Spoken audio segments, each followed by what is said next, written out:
साद्वैतं परिजन सहितं कृष्ण चैतन्य देवं श्री राधा कृष्ण पादान सहगना ललिता श्री विशाखान्वितांश हे कृष्ण करुणा सिंधु दीन बंधु जगतपते गोपेश गोपिका कांत राधा कांत नमोस्तुते तप्त कांचन गौरांगी राधे वृंदावनेश्वरी वृषभानुसुते देवी प्रणमामि हरिप्रिये वाञ्छाकल्पतरुभ्यश्च कृपा सिन्धु बहेव च पतितानां पावनेभ्यो वैष्णवेभ्यो नमो नमः। अनंत कोटि वैष्णव की जय। जय श्री कृष्ण चैतन्य प्रभु नित्यानंद श्री अद्वैत गदाधर श्रीवास आदि गौर भक्तवृंद। हरे कृष्ण कृष्ण कृष्ण हरे हरे हरे राम राम राम हरे हरे। हरे कृष्णा। आप सभी भक्तों का इस माधुरी कादम्बनी के पाठ्यक्रम में बहुत बहुत स्वागत है। और हम लोग इस माधुरी कादम्बनी को पढ़ते हुए अब तक हम लोगों ने बहुत सारे ऐसे सिद्धांतों को समझ लिया जो हम लोगों ने पहले कभी सुना नहीं था, समझा नहीं था। लेकिन विश्वनाथ चक्रवर्ती ठाकुर की कृपा से हम लोगों को ये सौभाग्य प्राप्त हुआ कि हम लोग माधुरी कादम्बनी की भक्ति के उस सामान्य से ऊपर उठ करके जो परिभाषाएं हैं और जो सिद्धांत हैं उनको हम लोगों ने आस्वादन करने का प्रयास किया, जिसमें सबसे पहले हम लोगों ने चैतन्य महाप्रभु की कृपा को ही कादम्बनी के रूप में, एक बरसात के रूप में समझा है सबसे पहला। उसके बाद हम लोगों ने समझा कि ब्रह्म का आश्रय कौन है, तो रसराज श्री कृष्ण ही उस ब्रह्म का आश्रय है। उसके बाद हम लोगों ने समझा कि कैसे भक्ति देवी जो है वो स्वयं प्रकाशित है और भक्ति किसी भी कर्म के अधीन नहीं है।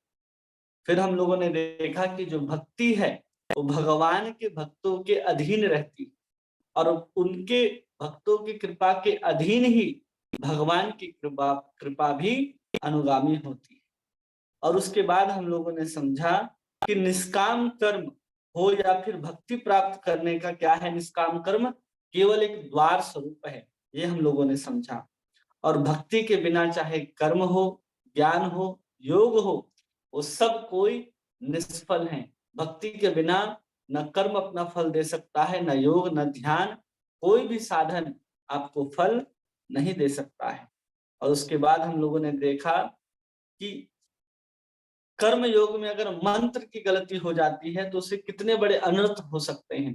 तो हम लोगों ने त्वष्टा ऋषि के द्वारा किए गए इंद्र को मारने वाला जो संतान चाहिए था, उसमें एक बार मंत्र में गलती की तो इंद्र से मरने वाला संतान उत्पन्न हो गया। तो हम लोगों ने इस चीज को देखा। और उसके बाद हम लोगों ने देखा कि अगर किसी के हृदय में काम वासना, क्रोध, लोभ आदि इस तरह के अगर विकार भी देखने को मिलते हैं, फिर भी भक्ति वहां पर आविर्भूत हो सकती है और भक्ति की कृपा से उसके अंदर के जो विकार हैं धीरे धीरे समाप्त हो सकते हैं। ये सब हम लोग अब तक देख करके आए, समझ करके आए। तो हम लोगों ने पिछली कक्षा में सामान्यतः क्या समझा कि हृदय रोग जो है, काम आदि जो रोग होते हैं, उन रोगों को हम भक्ति के माध्यम से दूर कर सकते हैं।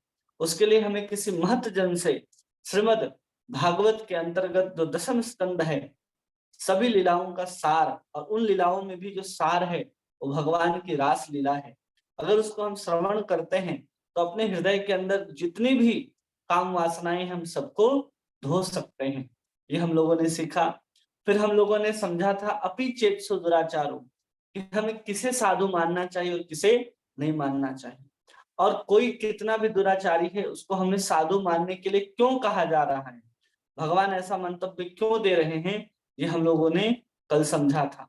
इस सब को समझने के बाद हम लोगों ने समझा था कि उसकी अनन्यता ही उसकी श्रेष्ठत्व को प्रकट करता है कि इतना पापी दुराचारी होने के बाद भी वो कभी कृष्ण के भजन के अतिरिक्त और किसी साधन का आश्रय ग्रहण नहीं करता है, इसलिए भगवान उसको साधु मानने के लिए कह रहे हैं। और फिर अतिशीघ्र ही क्षिप्रम भवति धर्मात्मा शाश्वत शांति निगच्छति, कि उसका फिर धीरे से तुरंत वो परम शांति को प्राप्त कर लेता है, इसलिए उसे साधु मानना चाहिए। ये सब हम लोगों ने कल पढ़ा था और समझा था, जिसमें एक अंतिम उदाहरण दिया गया था अजामिल का। उस अजामिल का हम लोगों ने प्रसंग सुना, जो बचपन से बहुत पुण्य आत्मा था, लेकिन बीच में जाकर के उसका पतन हो जाता है और अपने पुत्र के नाम को उच्चारण करता है, जिसका नाम नारायण होता है, जिसके फल स्वरूप उसको मुक्ति प्राप्त हो जाती है। तो ये सब हम लोगों ने कल समझा था कि कैसे भक्ति के द्वारा हम अपने हृदय के अंदर जो रोग है काम आदि उसको नाश कर सकते हैं, और कैसे जो कर्म में अगर मंत्र आदि का भी दोष होता है तो कैसे बहुत बड़ा अनर्थ करता है, इसको भी श्रवण कर लिया था हम लोगों ने। ये सब श्रवण करने के बाद अब हम लोग प्रथम दृष्टि के अंदर आगे चर्चा करने जा रहे हैं, मोक्ष की अपेक्षा भक्ति का श्रेष्ठत्व। पेज नंबर 65, 65 नंबर पेज से हम लोग आज देखेंगे, जिसमें यहाँ पर भक्ति की श्रेष्ठत्व को बताया जा रहा है। अगर कितने लोग भक्ति रसामृत सिंधु अगर ग्रंथ पढ़े हों तो उसमें भी इस विषय को बहुत श्रेष्ठता से रूप गोस्वामी जी ने समझाया है कि किस प्रकार मोक्ष की तुलना में भक्ति जो है अत्यंत श्रेष्ठ कही जाती है। क्यों कही जाती है, क्या उसका कारण है, इसको हम लोग यहाँ पर समझने का प्रयास करेंगे। कई लोग कहते हैं कि ज्ञान के बिना भक्ति संभव नहीं है। हम लोग ये समझते हैं ना कि ज्ञान होगा तो ही हम भक्ति कर सकते हैं। बहुत लोगों का ऐसा मानना है कि जब तक ज्ञान नहीं होगा हम भक्ति कैसे करेंगे। तो उस चीज को यहाँ हम लोगों को ठीक से समझाया जा रहा है कि ज्ञान का उद्देश्य है हमें मोक्ष प्रदान करना, और भक्ति जो है वो स्वतंत्र है। तो ज्ञान के माध्यम से भक्ति को भी हम प्राप्त नहीं करते हैं, ये हम लोगों ने पहले भी समझ लिया है। क्योंकि ज्ञानी 4 प्रकार के होते हैं, हम लोग समझ लिए। अब ज्ञान जो 3 प्रकार के होते हैं उसको भी हम लोग आगे समझने का प्रयास करेंगे। इसलिए यहाँ पर हम लोगों को बहुत विशेष प्रकार से यहाँ पर विश्वनाथ चक्रवर्ती समझाते हैं कि कई लोगों का कहना है कि ज्ञान के बिना भक्ति संभव नहीं है। लेकिन कैसा ज्ञान, कैसे आएगा वो ज्ञान, अगर मान भी लिया जाए कुछ समय के लिए। आगे वो रूप गोस्वामी प्रतिपादित करते हैं कि ज्ञान को कितने समय तक माना जा सकता है कि हाँ भक्ति के मार्ग तक या भक्ति में लाने के लिए कार्य हो सकता है, लेकिन ज्ञान को भक्ति का अंग क्यों नहीं स्वीकार किया जाता, ये सब हम लोग आगे देखेंगे। कई लोग कहते हैं ज्ञान वही मार्ग है, भक्ति भी वही मार्ग है, कोई इस मार्ग से जा रहा है, कोई उस मार्ग से जा रहा है, पहुंचेगा अंत में वही। ये सब भ्रांतियां जो हैं आज दूर हो जाएंगी कि ज्ञान के माध्यम से हम क्या प्राप्त करते हैं। हम लोगों ने पिछली कक्षा में ही देखा कि कैसे 4 प्रकार के ज्ञानी होते हैं और कौन कौन किस अवस्था में क्या प्राप्त करते हैं, ये हम लोगों ने समझ लिया है।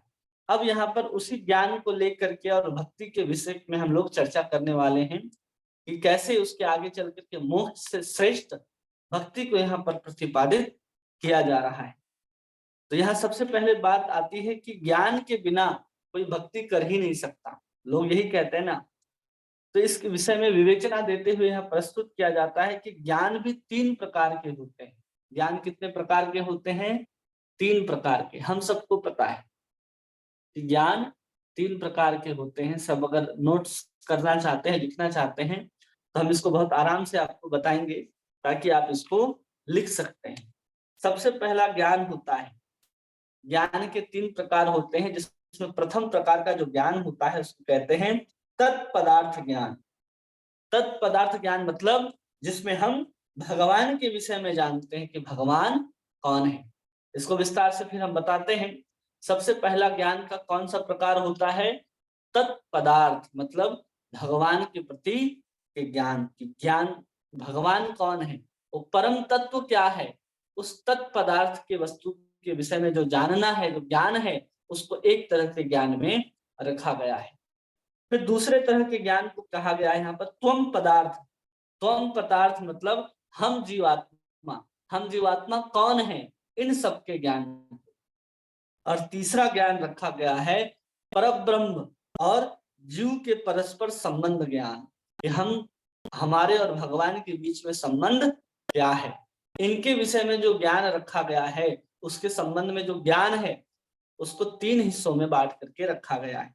पहला ज्ञान भगवान के विषय में जानना, दूसरा ज्ञान हम जीवात्माओं के विषय में जानना कि हम जो तटस्थ जीव हैं, भगवान के अंश, वो कौन है, और तीसरा हमारा और भगवान का संबंध क्या है। ये 3 विषय के ज्ञान होते हैं। इसी को यहाँ पर शास्त्रिक टर्म में कहा गया है तत्पदार्थ ज्ञान, त्वम पदार्थ ज्ञान, और उसके अंत में कहा गया है परब्रह्म और जीव का परस्पर ज्ञान। ये 3 प्रकार के ज्ञान हैं। तो सबसे पहले हम लोग समझेंगे कि सबसे पहला जो ज्ञान बताया जा रहा है कि तत्पदार्थ विषयक, मतलब भगवान कृष्ण के विषय ज्ञान, कि जो भगवान कृष्ण हैं वो कैसे हैं। तो यहाँ पर कुछ बातें लिखी गई हैं जिसमें बताते हैं कि भगवान कौन है। तो भगवान पूर्ण है, उसके साथ साथ कहा गया है वो साकारत्व है, वो निराकार नहीं है। भगवान को यहाँ पर क्या कहा जा रहा है, साकार स्वरूप बताया जा रहा है। और उसके साथ कहा जा रहा है सच्चिदानंदमय तत्व है वो, उनके अंदर सत्य भी है, चित्त भी और आनंद भी है। उसके साथ साथ क्या है, स्वयं भगवत्ता है, उनके अंदर भगवान के जितने ऐश्वर्य होने चाहिए, 6 ऐश्वर्य एक साथ पूर्ण मात्रा में कृष्ण के अंदर विराजमान रहते हैं।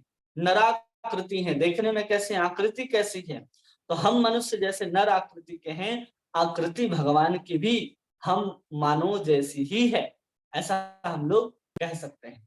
लेकिन हमारा और उनका शरीर जो है वो बिल्कुल भिन्न होता है। हम पंच महाभूत से बने होते हैं, वो सच्चिदानंद मय तत्व से बने होते हैं।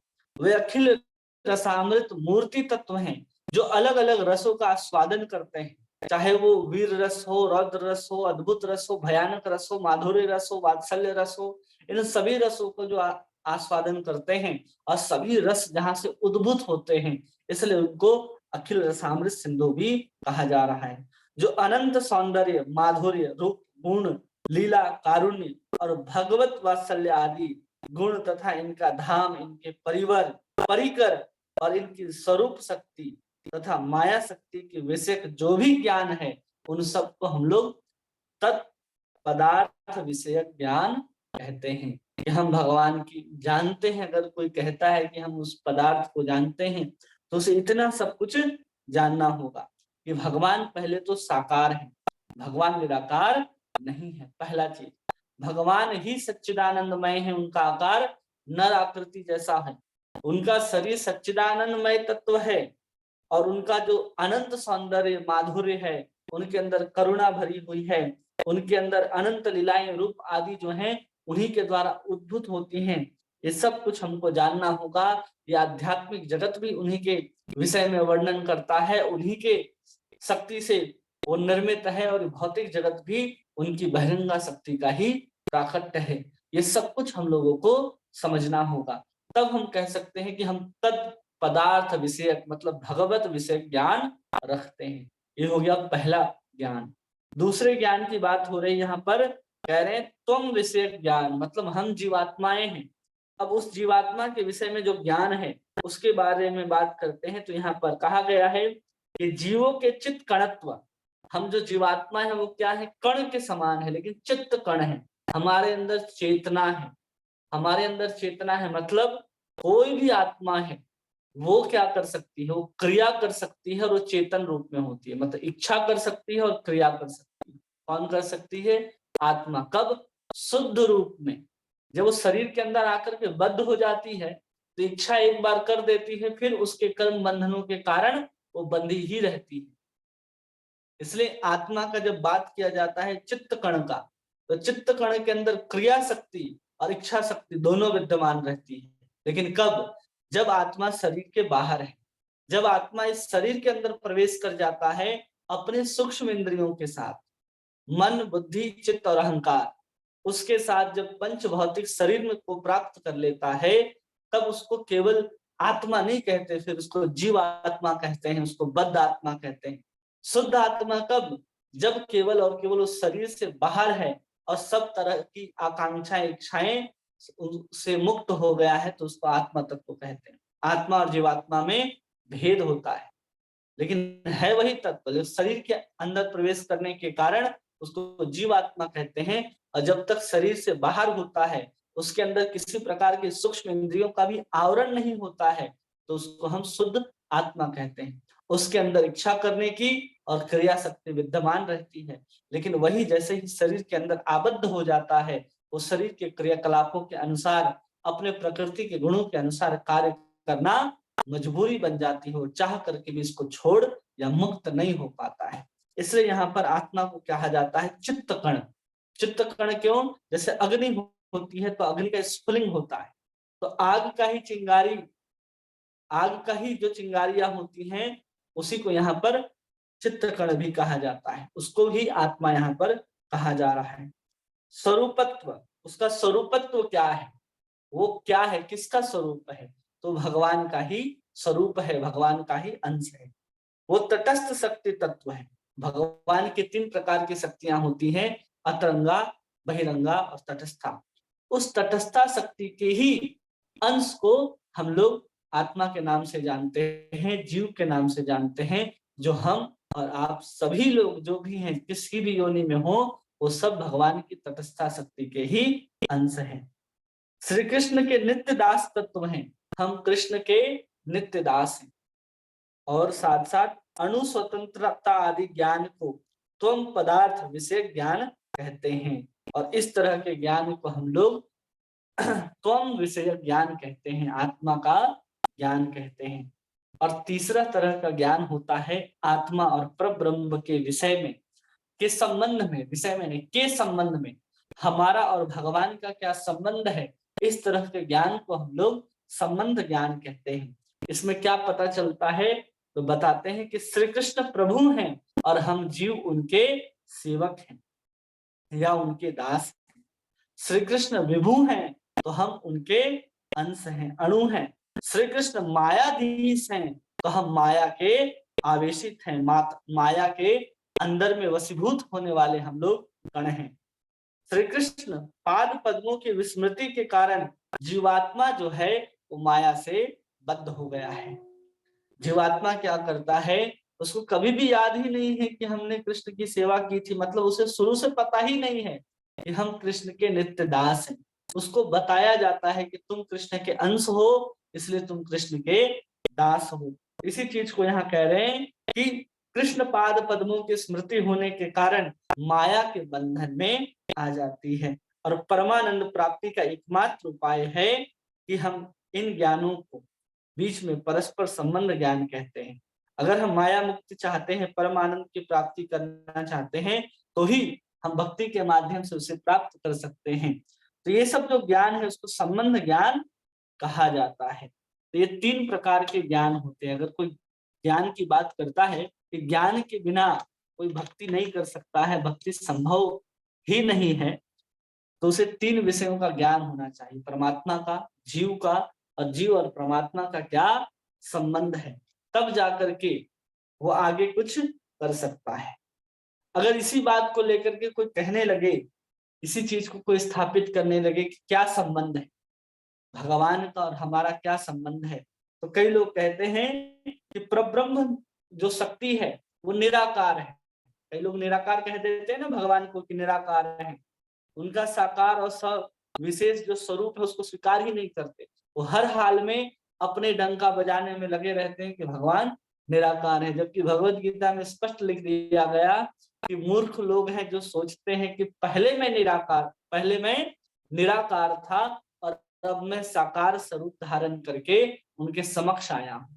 जबकि वास्तव में क्या है कि भगवान शुरू से ही साकार स्वरूप को लेकर के रहते हैं, नराकृति में रहते हैं। केवल उनकी अंग कांति ही उस ब्रह्म ज्योति के रूप में इस ब्रह्मांड के बाहर चारों तरफ विद्यमान रहती है, जिसको मायावादी लोग, निर्विशेषवादी लोग पर ब्रह्म के नाम से जानते हैं, और वही सोचते हैं कि वही प्रकाश जो है किसी शरीर को धारण करके यहाँ पर आया है, और हम जीवात्माएं जो हैं उसी ब्रह्म के टूटे हुए अंश हैं।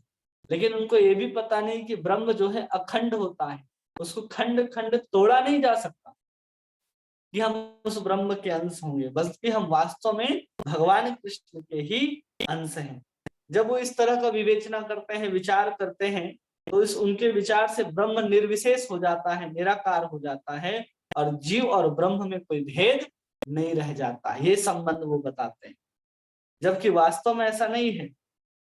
वो लोग ब्रह्म के साथ साहित्य हो जाने को ही जीव का चरम लक्ष्य मानते हैं। जो निराकारवादी होते हैं, मायावादी होते हैं, निर्विशेषवादी होते हैं, ये जीव आत्माओं का ब्रह्म के साथ एकाकार हो जाना, साहित्य हो जाना ही वे चरम लक्ष्य मानते हैं। जबकि ये लोग जो जीवों को ब्रह्म और सविशेष पर ब्रह्म को श्री कृष्ण आदि राम, जो राम है, कृष्ण है, उनको भी वो क्या मान लेते हैं कि वो माया की उपाधि से ग्रस्त है। उनको भी शरीर जो दिया गया है वो माया के द्वारा ही दिया गया है, ऐसा लगने लगता है। किनको? जो मायावादी और अपने जीवात्मा को सोचते हैं कि ब्रह्म है, और राम कृष्ण आदि को सोचते हैं पर ब्रह्म है। लेकिन जैसे ही वो स्वरूप धारण करके आ जाते हैं तो फिर उनको लगने लगता है कि नहीं, ये भी माया के अधीन ही है, इनको भी माया ने ग्रस लिया है। ऐसे होते हैं निराकारवादी, निर्विशेषवादी। तो उनसे भी हम लोगों को बच करके रहना चाहिए। उनकी बातों को हमें कम सुनना चाहिए, कम ध्यान देना चाहिए। और ऐसा अगर मानते हैं तो स्पष्ट कहा जा रहा है कि भगवान का अपराधी है, वे भगवान के अपराधी हैं कि आप भगवान को, राम को, कृष्ण को साधारण मनुष्य समझ रहे हैं, उनको माया के अधीन समझ रहे हैं, तो आप भगवान के प्रति अपराध कर रहे हैं। जीव और ब्रह्म एक विषय ज्ञान जो है कि जीव और ब्रह्म जो है दोनों एक ही है, ये समझना चाहिए कि भक्ति का विरोधी है। जीव और ब्रह्म कभी भी एक नहीं हो सकता। ब्रह्म का अंश है ही नहीं। ब्रह्म तो भगवान की केवल निराकार शक्ति है जो ब्रह्म के रूप में प्रकाशित हो रही है। भगवान तो सगुण साकार रूप में अपने धाम में नित्य विराजमान रहते हैं। इसलिए भगवान के समान किसी जीव को बनाना या ब्रह्म के समान किसी जीव की तुलना करना भी अपराध है। तो इसे हमेशा सर्वथा त्याग कर देना चाहिए। कभी भी अपने मन में ऐसा चिंतन नहीं लाना चाहिए कि हम ही ब्रह्म हैं। अहम ब्रह्मास्मि की जो भावना है कि हम ही ब्रह्म हो सकते हैं, या तत्वमसि की जो भावना है कि हम वही हैं, ये सब जो है ये निराकारियों की और मायावादियों की बात है। इन लोगों से हमेशा बच करके हर एक जीवात्माओं को इस शरीर धारण करके भगवान की भक्ति करनी चाहिए। अब प्रश्न उठता है कि आपने तीन प्रकार के ज्ञान का वर्णन किया, आत्मा का, परमात्मा का, और आत्मा परमात्मा दोनों के संबंध का ज्ञान, भगवान और हमारे बीच का क्या संबंध है, तो ये ज्ञान हमें प्राप्त कहाँ से होगा? तो कहते हैं कि सत्संग एकमात्र कहाँ से प्राप्त होगा? तो सत्संग भक्ति साधन का एक मुख्य अंग है। केवल और केवल सत्संग के माध्यम से हम इसे जान सकते हैं। अगर हम किसी सत्संग में जाते हैं, किसी महत् पुरुष के साधु संग में अगर उनके मुख से विगलित अगर कृष्ण लीला को सुनते हैं, भागवत की कथाओं को सुनते हैं, तो साधक के हृदय में अपने आप इन तीनों विषय के बारे में जो ज्ञान है वो अपने आप होता चला जाएगा, केवल और केवल सत्संग के माध्यम से। कि भगवान कौन है, हम कौन है, हम दोनों के बीच में संबंध क्या है, केवल सत्संग करने मात्र से हम प्राप्त कर सकते हैं। और यहाँ पर कुछ करने की आवश्यकता नहीं है। अगर अलग से हम कहेंगे कि चलो हम सत्संग नहीं करते, क्योंकि सत्संग में हम क्या करते हैं, श्रवण करते हैं, और श्रवण क्या है, भक्ति का एक अंग है। इसलिए हमें तीनों के विषय में ज्ञान जो है वो प्राप्त हो जाएगा। किसके माध्यम से ज्ञान प्राप्त हो रहा है? यहाँ पर भक्ति की ही क्रियाओं को, भक्ति के ही अंग को हम जब स्वीकार करते हैं, सत्संग में हम जाकर के श्रवण कर रहे हैं, तो श्रवण क्या है? श्रवण जो है वो नौधा भक्ति में पहली भक्ति है, और ये 9 प्रकार की भक्ति होती है जिसके माध्यम से हम भक्ति को कर सकते हैं। अगर कोई सत्संग में जाता है तो भक्ति ही कर रहा है, और भक्ति के माध्यम से ही उसके अंदर भगवान के प्रति, अपने जीवात्मा के प्रति और दोनों के संबंध क्या है उसके विषय में ज्ञान अपने आप सत्संग के माध्यम से प्राप्त करता है, श्रवण के माध्यम से प्राप्त करता है। अगर कोई कहे कि हम सत्संग नहीं करेंगे और खुद से ही अन्य किसी माध्यम से ज्ञान प्राप्त करने का प्रयास करेंगे, तो भजन की प्रवृत्ति में कभी भी लगना संभव नहीं है। अगर वो किसी संत महात्मा से, गुरुजन से अगर श्रवण नहीं करता है, सुना नहीं है, सत्संग को प्राप्त नहीं किया है सुन करके, तो इन तीनों प्रकार के ज्ञान उसको होना संभव नहीं है। अगर अन्य किसी स्थान से पढ़ करके और अन्य किसी स्रोत से इस ज्ञान को अर्जित भी करता है तो उसकी रुचि कभी भी सत्संग में और भजन में नहीं हो सकती। स्पष्ट रूप से यहाँ पर विश्वनाथ चक्रवर्ती ठाकुर हम सबको बताते हैं।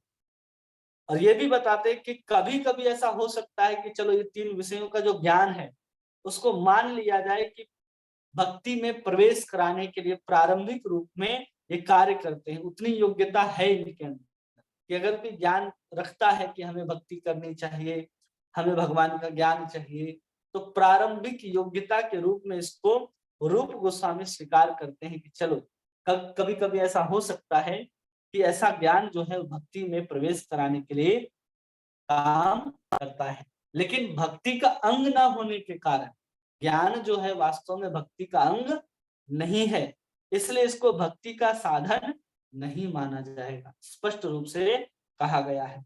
भक्ति रसामृत सिंधु में कहते हैं रूप गोस्वामी, ज्ञान वैराग्य जो भी भक्ति प्रवेशाय उपयोगिता ईसते प्रथमे वेति नांग तत्मुचितं तयो युधे वे चित्त काठिन्य हेतु प्रायसताम मते सुकुमार स्वभावे भक्तिस्तद उद्धे तुरितः।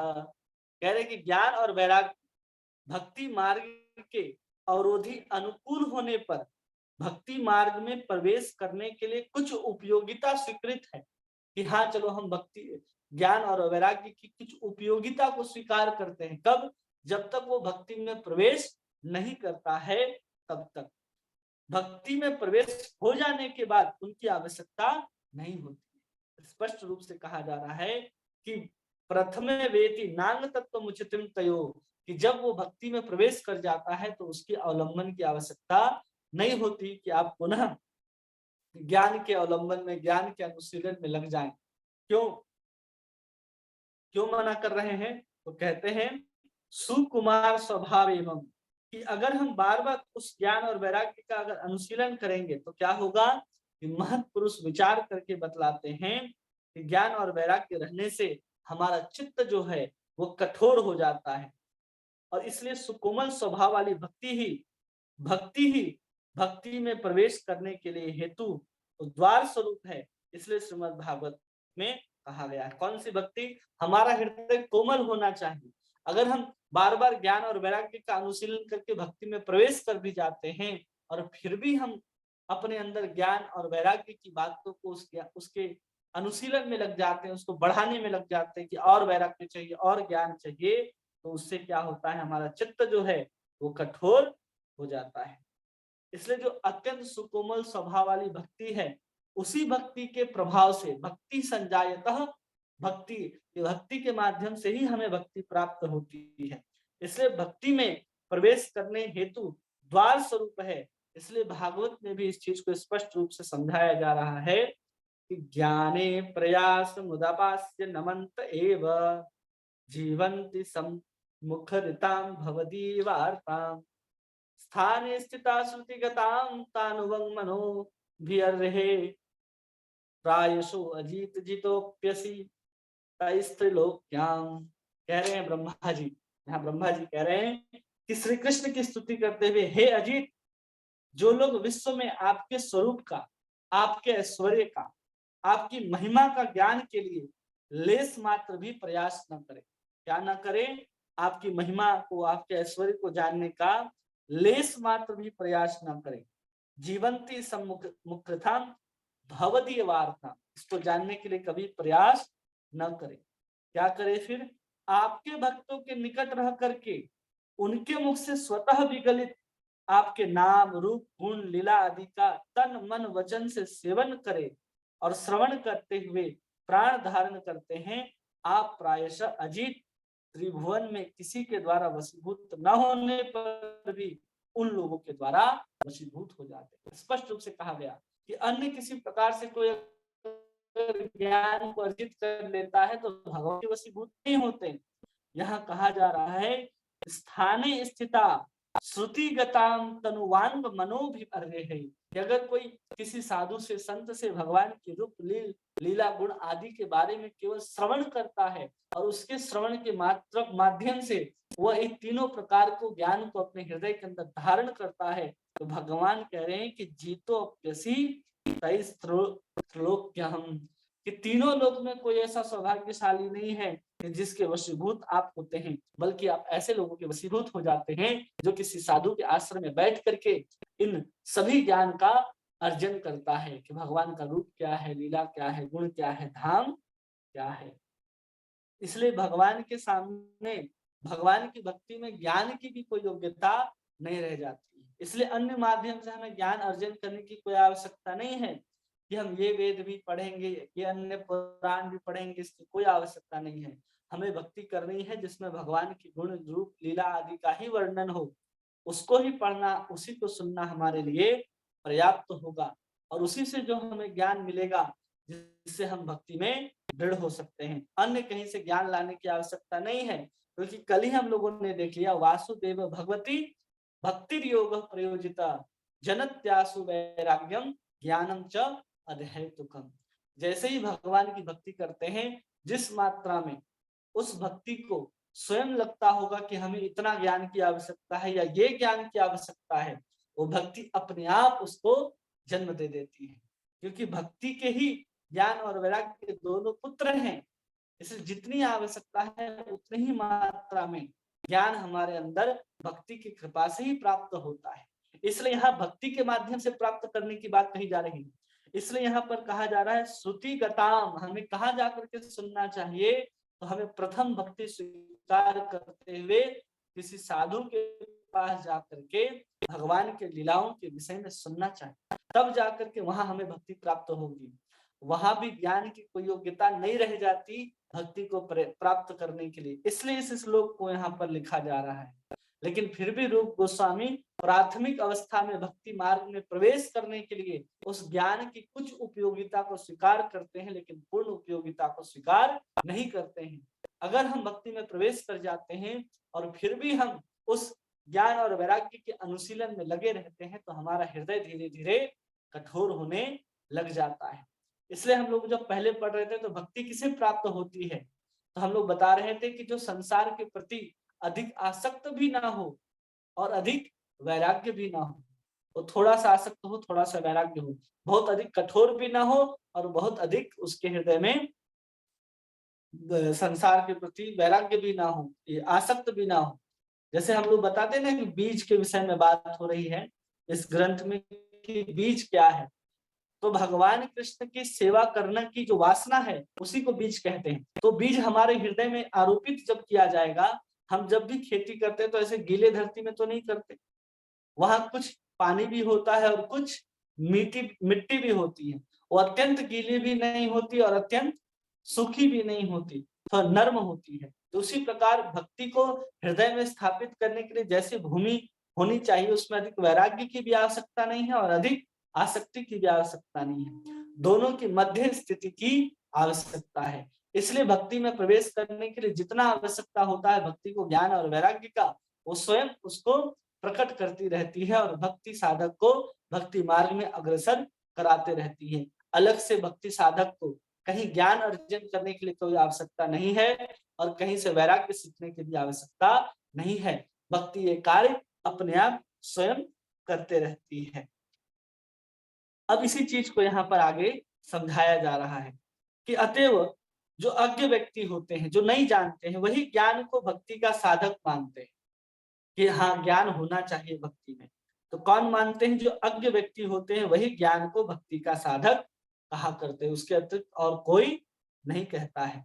लेकिन जो तत्व ज्ञानी होते हैं वो कभी भी नहीं मानते हैं कि हम ज्ञान के माध्यम से भक्ति कर सकते हैं, स्पष्ट रूप से यहाँ पर लिखा गया है। इसलिए यहाँ पर अनेकानेक शास्त्रों में ज्ञान साध्य मुक्ति की अपेक्षा भी भक्ति का परम उत्कर्ष प्रतिपादित हुआ है। श्रीमद् भागवतम का दृष्टांत देकर के बता रहे हैं। यहाँ पर कहते हैं भागवतम के 5वें स्कंद में, राजम पति गुरुरलम भवताम यदूना दैवम प्रियम कुलपति क्वाच किंकरो वा अस्तवे मंग भगवान भजताम मुकुंदो मुक्तिं ददाति करहि चित स्मनो न भक्ति योगा। कह रहे हैं कि भगवान मुकुंद स्वयं पांडव यदुवंशी के स्वामी बने, गुरु बने, इष्ट बने, सुहृद बने, कुलपति बने, पालक भी बने। वे कभी कभी तो उनकी आज्ञा मानने के लिए उनके सेवक भी बने। कौन बने? भगवान कृष्ण। राजनम पति गुरुलम भवताम यदूना दैवम प्रिय कुलपति क्वच किंकरोवा। कि भगवान कभी क्या बन गए? उनके किंकर बन गए। अर्जुन ने कहा कि आपको हमारे रथ का ड्राइवर बनना है, तो भगवान उसके रथ के सारथी बनने के लिए वे तैयार हो गए। तो ये कहा जा रहा है यहाँ पर कि क्वाचा किंकरोवा अस्तु में अंग भगवान भजताम मुकुंदो। जो भगवान का भजन करते हैं उनके लिए सब कुछ प्राप्त होना बहुत बहुत आसान है। बहुत आसानी से ये सब कुछ प्राप्त हो जाएगा। मुक्तिम ददाति करहि चित्त न समो भक्ति योगाम। लेकिन फिर भी भगवान क्या करते हैं? किसी को भक्ति नहीं देते बल्कि उनको मुक्ति दे देते हैं, लेकिन भक्ति कभी भी प्रदान नहीं करते। कौन सी भक्ति प्रदान नहीं करते? प्रेमा भक्ति कभी भी प्रदान भगवान किसी को भी नहीं करते। विश्वनाथ चक्रवर्ती ठाकुर इसी श्लोक के सारार्थ दर्शनी टीका जब लिखते हैं भागवतम में, तो समझाते हैं कि श्रीमद् भागवतम का जब श्रवण काल चल रहा था, राजा परीक्षित 7 दिनों तक बैठ करके लगातार कथा को सुन रहे थे, और जब ये 5वें स्कंद में कथा पहुंचती है तो राजा परीक्षित के मन में एक विचार आ जाता है। वो संशय करने लग जाते हैं कि जो पुरुवंश है उस पुरुवंश में भगवान का अवतार नहीं हुआ है।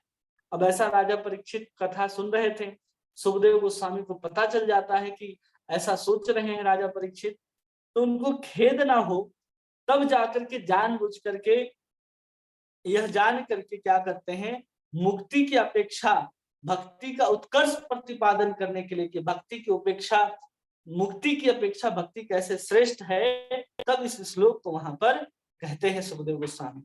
इसका अभिप्राय क्या है? तो अभिप्राय के रूप में विश्वनाथ चक्रवर्ती ठाकुर सारार्थ दर्शनी टीका में बताते हैं कि जिस कुल में भगवान का अवतार होता है उस कुल की अपेक्षा जिस कुल में भक्ति का अवतार होता है वो अधिक प्रशंसनीय। और यहाँ पर सोच रहे थे कि हमारे पुरुवंश में तो कोई भगवान का अवतार हुआ ही नहीं। अब राजा परीक्षित को ऐसा संशय हो गया कि ऐसा नहीं होना चाहिए, खेद होने लगा। तो राजा परीक्षित इस बात को समझ करके सुखदेव गोस्वामी जो हैं इस श्लोक को कहते हैं कि मुक्तिम ददाति करहिचित स्नोन भक्ति योगा।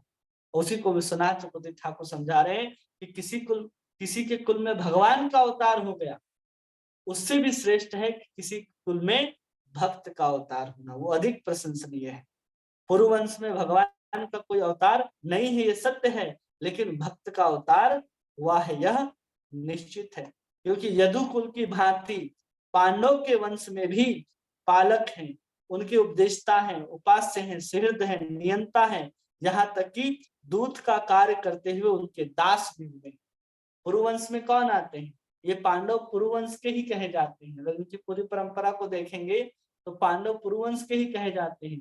और इन्हीं पांडव के भगवान उपास्य भी बनते हैं, उपदेष्टा भी बनते हैं, सुहृद भी बनते हैं, मित्र भी बनते हैं, यहाँ तक कि दूत भी बन करके भगवान दुर्योधन के पास जाते हैं कि तुम 5 गांव लौटा दो, वही भगवान है। तो सोचिए कब जाते हैं भगवान, ऐसा कब भगवान अपने भक्तों के हाथों बिक जाते हैं? जब भक्त के पास प्रेमा भक्ति होती है तो भगवान उसके हाथ बिक जाते हैं। लेकिन अगर किसी के अंदर थोड़ा सा भी इधर उधर वासना रहती है, स्वयं की दुख की निवृत्ति की वासना हो, मोक्ष की वासना हो या अन्य किसी प्रकार की वासना हो, तो उसको कभी भी प्रेमा भक्ति प्राप्त होने वाला नहीं है। ये स्पष्ट रूप से कहा जाता है। इसलिए यहाँ पर कहा जा रहा है, आगे कहते हैं, किसी भी उपास्य को भगवान के ऐसे वशीभूत होते नहीं देखा जाता कि कोई कितना भी भक्त हो, भगवान उसके आगे पीछे दिन भर नहीं घूमते। अब अर्जुन के साथ, युधिष्ठिर के साथ भगवान दिन भर इधर उधर घूमा करते थे, लेकिन और किसी अन्य भक्त के साथ इधर उधर नहीं घूमते हुए देखे जा रहे। स्वयं द्वारिकाधीश होकर के द्वारिका कुलाधिपति भगवान श्री कृष्ण उस राजगद्दी को, सुधर्मा सभा को त्याग करके हस्तिनापुर में अर्जुन के आगे पीछे घूमते। अर्जुन को जब निकाल दिया गया 14 वर्ष के लिए वनवास, 13 वर्ष के लिए वनवास, तो उस समय अर्जुन के जहां जहां पांडव हैं वहां वहां भगवान है। चाहे द्रौपदी का चीरहरण हो रहा हो, चाहे दुर्योधन ने वहां पर 10,000 दुर्वासा ऋषि आदि को भेजा हो, वहां पर भगवान, सब जगह भगवान उनके यहाँ उपस्थित रहे। ऐसे भगवान किसी के वश में नहीं देखे जाते संसार में, इसलिए उनका नाम मुकुंद है, क्योंकि वे प्रेमा भक्ति को कदापि नहीं देते हैं। किसी को भी मुक्ति दे देंगे, कोई आए भगवान के पास, मुक्ति तो भगवान उसको ऐसे ही बांट देते हैं, लेकिन अगर भक्ति की बात की जाए तो भगवान भक्ति नहीं देते, उसको मुक्ति दे करके उससे अपना पीछा छुड़ा लेते हैं भगवान। इसलिए हमें भक्ति की ही कामना करनी है, जब भी कामना करनी है हमें भगवान से भक्ति की ही कामना करनी है।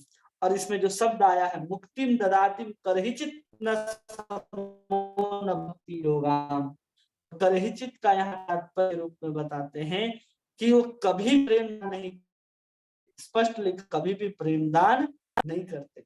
जब तक प्रेम भक्ति प्राप्ति के लिए भक्त के हृदय में तीव्र आकांक्षा नहीं जग जाती, तब तक प्रेम भक्ति नहीं देते।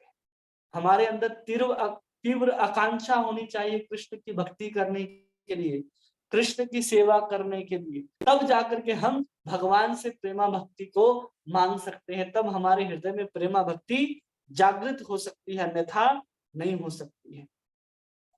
भक्त भजन कर रहा है यह ठीक है, किंतु हृदय में कृष्ण सेवा के अतिरिक्त दूसरी कामनाएं भी रहती हैं, अतः उनका गंध भी रहता है, तो भगवान के द्वारा प्रेम दान नहीं किया जाता है।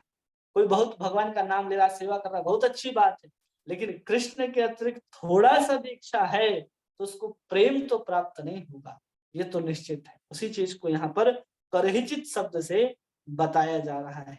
इसलिए कृष्णदास कविराज गोस्वामी भी अपने चैतन्य चैतामृत में लिखते हैं कि कृष्ण यदि छूटे भक्ति मुक्ति दिया, कभू भक्ति न देन राखे न लुकाया। कि कृष्ण क्या करते हैं, अगर आपके अंदर थोड़ी सी भी कृष्ण के अधिक कोई आकांक्षाएं हैं, मुक्ति की या भोग की, तो भोग चाहिए तो भोग दे देंगे, मुक्ति चाहिए तो मुक्ति दे देंगे। लेकिन जब आपके अंदर ऐसी आकांक्षा को देखते हैं तो भक्ति देने के लिए आते हैं भगवान, उस प्रेमा भक्ति को उसको छिपा करके रख देते हैं। अरे इसके अंदर तो ऐसी आकांक्षा है, ये तो भोग चाहता है, अभी तो मुक्ति चाहता है, अभी हमारे प्रेम को नहीं चाहता है। इसलिए कह रहे हैं यहाँ पर कि कभू भक्ति न देन राखे न लुकाइया, उसको चैतन्य महाप्रभु बता रहे हैं कि भगवान कृष्ण उसको लुका करके रख लेते हैं, छिपा करके रख लेते हैं, लेकिन मुक्ति भक्ति नहीं देते हैं। इसलिए भजनशील भक्तों के हृदय में अगर भक्ति और मुक्ति की वासना रहती है तो कृष्ण कभी भी उनको प्रेम प्रदान नहीं करते हैं। क्यों नहीं करते हैं, तो उसका बहुत सुंदर उदाहरण देकर के बताया जा रहा है कि जैसे स्नेहमयी माता होती है, जननी होती है, और जिस प्रकार रोगी संतान के निकट जैसे खीर इत्यादि को छिपा करके रखती है कि इसका रोग और न बढ़ जाए, और कोई और कारण नहीं है कि क्यों छिपा करके रखी, इसलिए छिपा करके रखा गया है। उसी प्रकार भगवान भी अयोग्य भक्तों के निकट भक्ति को छिपा करके रखते हैं, ये लोग अयोग्य हैं। इसलिए जो लोग मुक्ति की भक्ति की आकांक्षा रखते हैं उसको प्रेमा भक्ति प्राप्त नहीं होती है।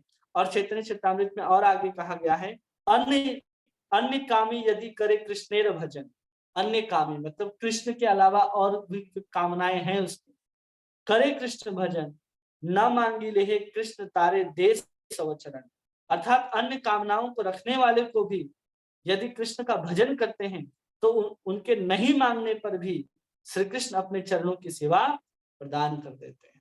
अब दूसरी बात कही जा रही है, एक जगह कहा जा रहा है कि मुक्ति और भुक्ति दोनों की आकांक्षा है तो कृष्ण उसको भुक्ति और मुक्ति देकर के उससे पीछा छुड़ा लेंगे, और दूसरी तरफ कहा जाए अन्य कामी यदि करे कृष्ण भजन, कि अन्य काम में भी अगर कृष्ण का भजन करता है, न मांगी ले कृष्ण तारे देश व चरण, बिना मांगे भगवान उसको अपना कृष्ण का चरण प्रदान कर सकते हैं।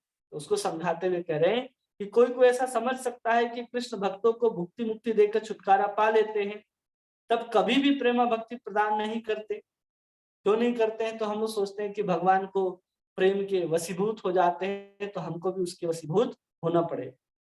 लेकिन भगवान जो है वो स्वयं भक्तों के अधीन होना चाहते, इसलिए इस प्यार को यहाँ पर लिखा जा रहा है कि अन्य कामी यदि करे कृष्णेर भजन, कि अन्य कामनाओं के साथ अगर कोई कृष्ण का भी भजन करता है तो भी उसको किसी भक्त की कृपा से प्रेम जो है उसको प्राप्त हो जाता है।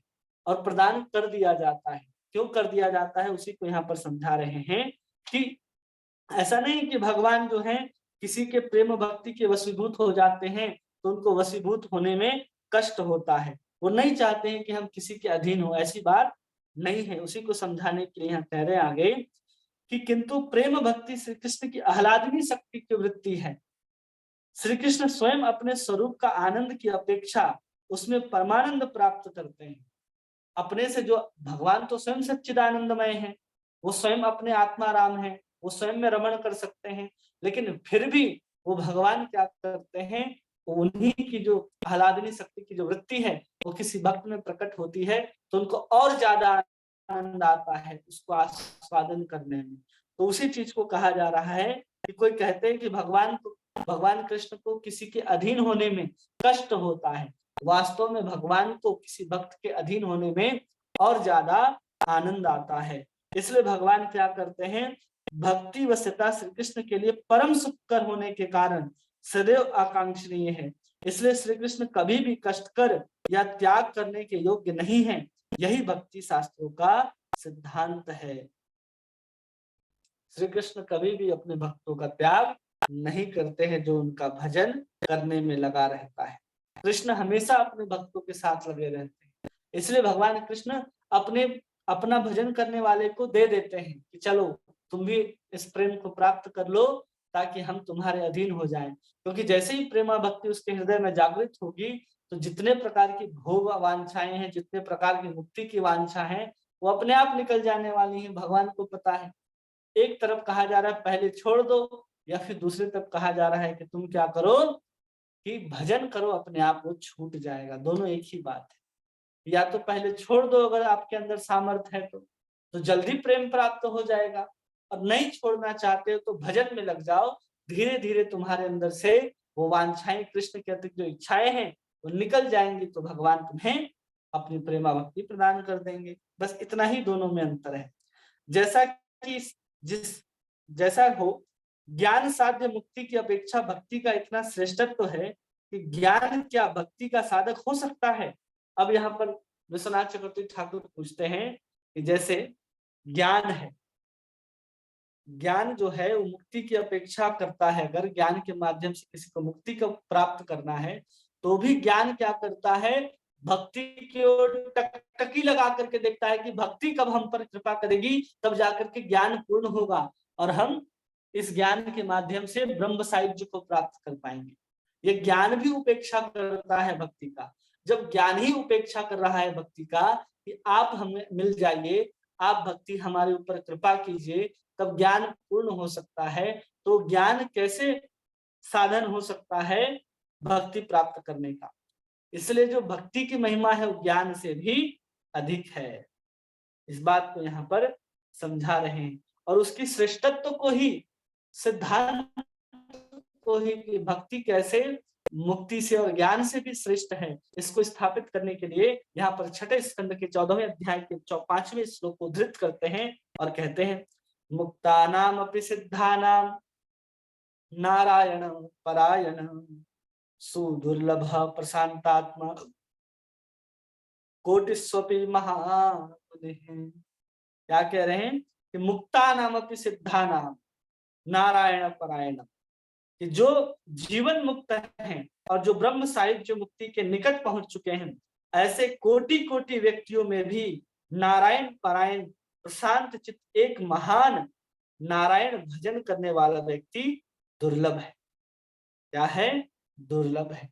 अब इसकी टीका के अनुसार हम लोग समझ सकते हैं कि क्या समझाया जा रहा है।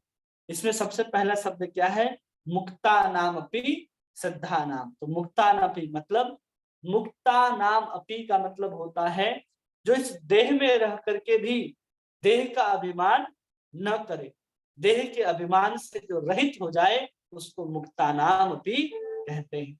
जो देह में तो है लेकिन अभी भी, लेकिन देह में रहने के बाद भी वो अपने आप को ये शरीर नहीं समझता है, उसको यहाँ पर मुक्त कहा जाता है, जीवन मुक्त पुरुष कहा जा रहा है।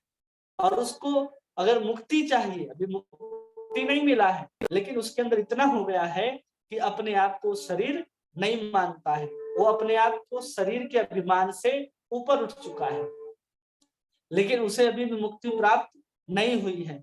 उस ऐसे अवस्था को कहते हैं मुक्ता नाम अपी। मुक्ति नहीं हुई, लेकिन मुक्ति से एक स्टेज पहले उसको उसी शरीर में कब तक प्रतीक्षा करनी पड़ेगी मुक्ति प्राप्त करने के लिए? ऐसे व्यक्ति को जो शरीर में रहते हुए भी शरीर में नहीं है, देह अभिमान से ऊपर उठ चुका है, उसको मुक्ति कब प्राप्त होगी? तो कहते हैं कि जब तक उसका प्रारब्ध बचा हुआ है तब तक उसको प्रतीक्षा करनी पड़ेगी, तब जाकर के उसको प्राप्त होगा ब्रह्म से सायुज्य या सायुज्य मुक्ति प्राप्त होगी। ऐसे मुक्त व्यक्ति को भी, और उसमें भी कह रहे उसके बाद व्यक्ति सिद्धा नाम सिद्धि को प्राप्त करता है। कैसे, कब सिद्धि को प्राप्त करेगा? और ब्रह्म ज्ञान को प्राप्त करने के बाद भी उसके प्रारब्ध क्यों बचे हैं? क्योंकि ब्रह्म ज्ञान प्राप्त करने के बाद भी व्यक्ति का प्रारब्ध समाप्त नहीं होता है, उसके प्रारब्ध बचे रह जाते हैं। इसलिए ब्रह्म ज्ञान से श्रेष्ठ भक्ति का ज्ञान है। अगर कोई भक्ति करता है तो उसके प्रारब्ध भी समाप्त हो जाते हैं, उसके प्रारब्ध भी नहीं बचते, वो भगवान की कृपा से ही सब बचा रहता है और भक्ति करता रहता है।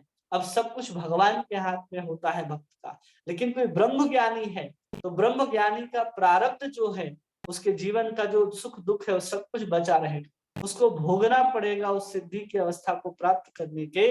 मुक्ता नाम अपनी, उस मुक्ति के, मुक्ति से एक कदम पहले खड़ा हो जाने वाले व्यक्ति को मुक्ता नाम अपनी कहा जाता है। उसको भी इंतजार करना पड़ता है ब्रह्म ज्ञान को प्राप्त करके।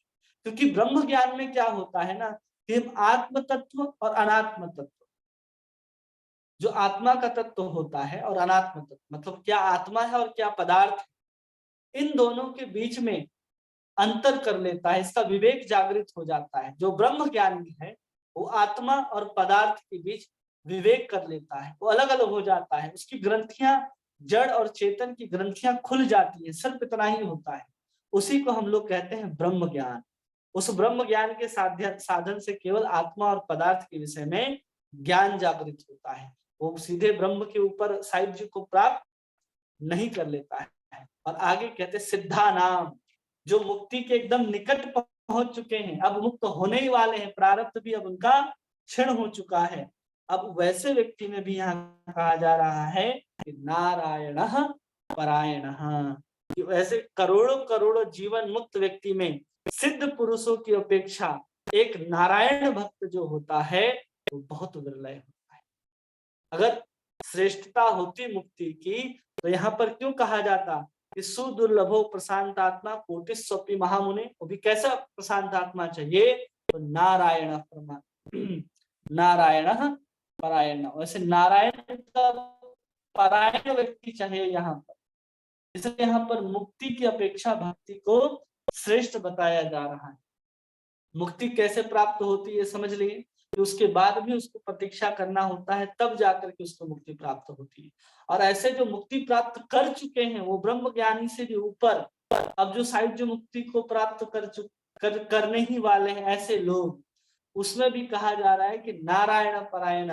वैसे में भी बहुत विरले होते हैं जो भगवान नारायण के भक्त होते हैं। तो यह प्रश्न हो सकता है कि जीवन मुक्त या सिद्ध पुरुषों के लिए भी क्या उपद्रव रह सकते हैं? तो कहा जा रहा है हाँ, अगर कोई ऐसा व्यक्ति है जो जीवन मुक्त हो गया है या फिर सिद्ध हो गया है, उसके लिए भी कोई उपद्रव बचता है? तो यहाँ कहा जा रहा है शास्त्रों में, हाँ बच सकता है। कब? कि अगर वो भगवान कृष्ण के चरणों पे अगर अपराध कर देते हैं तो अपराध के कारण उनको फिर से संसार दशा को प्राप्त करना पड़ेगा। ऐसे व्यक्ति को भी, जो मुक्ता नाम अपनी है, जो ब्रह्म साहित्य को प्राप्त करने ही वाले हैं, उनका भी पतन हो जाएगा यदि वो भगवान श्री कृष्ण के चरण कमलों के प्रति अपराध करते हैं। तो ये स्पष्ट रूप से यहाँ पर लिखा है। इसी को यहाँ पर कह रहे हैं कि जीवन मुक्ता अपि पुनर्बंधनम यान्ति कर्म भी यद चिंत्य महाशक्तो भगवंत अपराधिनः। कि अगर कोई जीवन मुक्त हो गया है उसको पुनः बंधन में आना पड़ेगा। क्यों? अचिंत्य महाशक्तो भगवत्य अपराधिनः, जो भगवान के अपराधी हो जाते हैं। इसलिए हम लोगों ने जब 4 प्रकार के ज्ञानियों को समझा ना, तो हमने कहा कि किसको मुक्ति प्राप्त होगी? जो भगवान के चरण कमलों में अपराधी नहीं बनता है, जो भगवान श्री कृष्ण को माया का पति समझता है, बल्कि माया के अधीन नहीं समझता है, वही ब्रह्म सायुज्य मुक्ति को प्राप्त करता है। इसलिए कहीं ना कहीं ज्ञान के माध्यम से भी हमें मुक्ति प्राप्त करने के लिए भक्ति को अपनाना ही पड़ता है। इसलिए रूप गोस्वामी शिक्षा में महाप्रभु ने कहा था, रूप गोस्वामी को जब शिक्षा दे रहे थे यहाँ प्रयाग में, तब रूप गोस्वामी को चैतन्य महाप्रभु ने कहा था, कृष्ण भक्त निष्काम अतेव शांत, मुक्ति भुक्ति सिद्धि कामी सकले अशांत। केवल कृष्ण भक्त ही है जो निष्काम हो जाता है और शांत हो जाता है, और बाकी जो भुक्ति भी चाहता हो या मुक्ति भी चाहता हो, सिद्धि भी चाहता हो, कामी भी चाहता हो, ये सब कुछ अशांत हो। इन सब में कोई भी एक चीज की भी कामना रखेगा तो प्रशांत आत्मा नहीं हो सकता, वो अशांत आत्मा हो सकता है। चाहे वो भुक्ति की कामना रख ले या मुक्ति की कामना रख ले, किसी प्रकार की 8 प्रकार की सिद्धियां होती, अणिमा, लघिमा, महिमा, सिद्धि, प्राप्ति, कमावसायिता, इनमें से किसी भी एक प्रकार की सिद्धि की कामना रख ले तो भी अशांत हो जाएगा। या फिर कामी हो, अन्य किसी सांसारिक पदार्थ के प्रति उसकी कामनाएं जग जग जग जग, जग गई हो तो भी वो अशांत कहलाएगा। और लेकिन अगर कोई निष्काम हो गया हो तो पूर्ण रूप से वो शांत कहलाएगा, उसे और किसी चीज की आवश्यकता नहीं रह जाती है। इसलिए यहाँ पर कहा जाता है कि भक्ति का जिसने तनिक भी आस्वादन कर लिया है, तनिक भी अगर किसी ने भक्ति का आस्वादन कर लिया है तो उसको क्या होता है, ब्रह्मानंद की जो आनंद है ना, उसको छोड़ करके ब्रह्म में जो सायुज्य होने की जो मुक्ति की बात करते हैं, सायुज्य मुक्ति को, उसको छोड़ करके हरि का भजन किया करते हैं। इतनी श्रेष्ठता है। उसी को यहाँ पर कृष्णदास कविराज गोस्वामी कहते हैं कि ब्रह्मानंद हेते पूर्णानंद लीलारस, छोड़कर ब्रह्म ज्ञानी आकर्षिया करे आत्मवश। जिन लोगों ने भक्ति का लेस मात्र भी आस्वादन कर लिया है, वो ब्रह्मानंद का जो सुख है उसको छोड़ करके केवल और केवल ब्रह्मानंद को छोड़ करके केवल और केवल भगवान का ही भजन करते हैं। इसलिए ललित माधव जो रूप गोस्वामी का एक अद्भुत ग्रंथ है, उसमें लिखा गया है कि श्रद्धा सिद्धि व्रज विजेता सत्य धर्मा समाधि, ब्रह्मानंद गुरुरूपी चमत्कार कृत्य तावत, यावन प्रेम मधुर रिपु वशीकरण औषधि नाम। प्रेम ही एकमात्र महाऔषधि है जो भगवान को वशीभूत कर सकता है, ये ज्ञान भी नहीं कर सकता। इसलिए यहाँ पर कह रहे यावतम प्रेमनः मधुरिपु वशीकारक औषधि नाम। केवल प्रेम ही भगवान को वश में करने का एकमात्र औषधि है। जैसे सांप होता है ना, जो जड़ी बूटी, जो सांप नचाने के लिए वो आते हैं, अपने हाथ में ऐसे जड़ी बूटी रख लेते हैं और ऐसे ऐसे घुमाते जाते हैं, तो उससे क्या होता है, वो सांप उनके वश में होता है। उसी प्रकार भक्ति हमारे अंदर रहेगा, प्रेम भक्ति हमारे अंदर रहेगा तो हम भगवान को भी नचा सकते हैं। जैसे गोपियां नचा रही हैं, जैसे माता यशोदा आदि नचा रही हैं, वैसे ही हम भगवान को भी नचा सकते हैं। ये सब योग्यता हमारे अंदर प्राप्त हो सकती है। इसलिए हमेशा यहाँ पर मुक्ति जो है वो हमेशा भक्ति से नीचे खड़ी। जो भक्ति करता है मुक्ति उसके आगे हाथ जोड़कर खड़ी हो जाती है, ये आप हमें स्वीकार कर लीजिए। तो आगे थोड़ा सा कुछ रह गया है जिसको हम लोग अगले क्लास में चर्चा करने का प्रयास करेंगे। समय हो गया है, ज्यादा समय हो जाता है तो लोगों को परेशानियां भी होती हैं। तो आज के लिए बस इतना ही। तो हम लोग कल देखेंगे पेज नंबर 73, 74 और उससे आगे। ठीक है, किन्हीं का कोई प्रश्न है तो पूछ सकते हैं। कल शनिवार है, शनिवार रविवार को हम लोगों को क्लास नहीं होता है माधुरी कादम्बनी का, ये बंद रहेगा। और रविवार को जो हम लोग 11 बजे दिन में चर्चा करते हैं किसी एक भक्त के बारे में, तो हम लोग लोचन दास ठाकुर के विषय में रविवार को 11 बजे चर्चा करेंगे। लोचन दास ठाकुर कौन है? किन्हीं का कोई प्रश्न है जो आप पूछना चाहते हैं या कोई बात जो आपको ना समझ में आई हो तो आप पूछ सकते हैं। विनोद प्रभु आज बहुत सारे लोगों के साथ बैठे हैं, उधर दिखाई दे रहे हैं। हरे कृष्णा, दंडवत प्रणाम। आवाज बहुत कम आ रहा है प्रभु, थोड़ा जोर से बोलेंगे।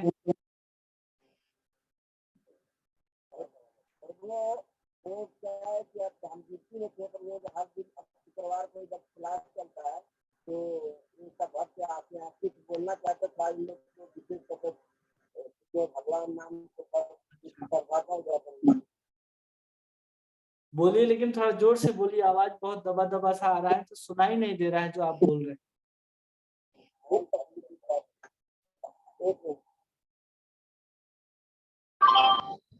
अभी आवाज आया प्रभु? अभी आवाज आया। हाँ, वो ब्लूटूथ से कनेक्शन था, वो मैक से कनेक्शन था, इसके लिए आवाज नहीं। हम मैं ड्यूटी में था प्रभु, तो आपका क्लास हो चालू प्रारंभ पहले हो गया था, तो मैं आया तो सब भक्त लोग ये शुक्रवार को ऐसा भगवान का कीर्तन भजन करते हैं। अच्छा। और सबके अंदर श्रद्धा है, लेकिन कुछ तो मैं बता नहीं पाता हूँ। वो 2 मिनट आप टाइम दे सकते हैं तो थोड़ा दे करके इन लोग भगवान नाम के प्रति श्रद्धा बढ़े, ऐसा कुछ क्लास थोड़ा 2 मिनट दीजिए प्रभु।